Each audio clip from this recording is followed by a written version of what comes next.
Pour illustrer le thème Unis dans la diversité et si nous le restions, nous avons choisi de mettre en avant les liens entre Nancy et la Pologne, qui sont étroits et divers. Les liens historiques entre la Pologne et Nancy. Ces liens sont exprimés premièrement de façon historique, puis montrés par la culture et enfin par la gastronomie. Ils sont premièrement visibles grâce à Stanislas, qui était le duc de Lorraine et dont la fille a épousé notre roi de France Louis XV, pour des raisons politiques. C'était pour attacher la Lorraine à la France. Ensuite, ils sont montrés par le traité de Nancy, servant à avoir une amitié renforcée et créer une coopération entre la France et la Pologne. Ce traité a aussi pour but de garantir une sécurité mutuelle et le soutien militaire en cas d'attaque de l'un ou l'autre pays. Cela montre les liens forts et historiques entre les deux pays, d'autant plus qu'il a été signé à Nancy. Enfin, les liens historiques entre la Pologne et Nancy peuvent être montrés par l'immigration polonaise arrivée à Nancy à cause de la Seconde Guerre mondiale et qui a créé un mélange culturel et gastronomique entre Polonais et Nancéens, par exemple au travers de boulangeries servant des babka, des babas au rhum ou d'autres spécialités polonaises.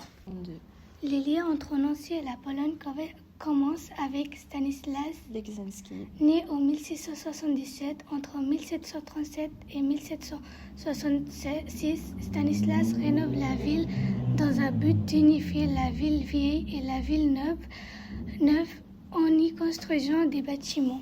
Notamment l'église Notre-Dame de Bon-Sécours, la bibliothèque Stanislas, qui est un des premiers établissements publics de lecture en France, le Collège royal de médecine et la fameuse place Stanislas, considérée comme la plus belle place d'Europe.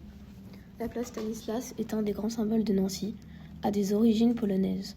Aujourd'hui, elle est classée au patrimoine mondial de l'UNESCO et attire beaucoup de touristes chaque année, grâce au projet de Stanislas Legzinski. Nancy est devenue une ville culturelle et très architecturale. Son héritage est encore visible dans la ville. La gastronomie est également un moyen très concret de voir comment deux cultures peuvent se rencontrer et s'influencer. Certaines spécialités connues aujourd'hui en France ont en réalité un lien indirect avec la culture polonaise. La cuisine montre donc que les échanges entre pays ne passent pas seulement par la politique ou l'art, mais aussi par les recettes, les desserts et les traditions culinaires. Parlons du baba au rhum.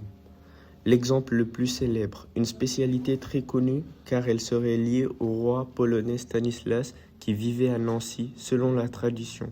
Il trouvait certains gâteaux trop secs et ils auraient demandé alors qu'on les imbibe d'alcool pour les rendre plus moelleux.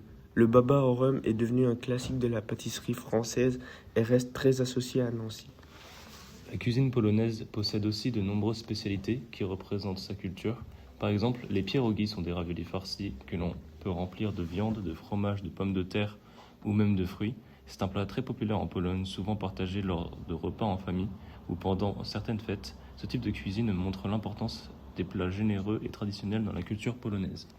La cuisine permet donc de comprendre les liens entre Nancy et la Pologne d'une manière différente. Grâce à certaines recettes comme le baba au rhum, on voit comment une influence culturelle peut traverser les frontières et devenir une spécialité locale. Même si les cuisines françaises et polonaises sont différentes, elles peuvent se rencontrer et s'enrichir mutuellement.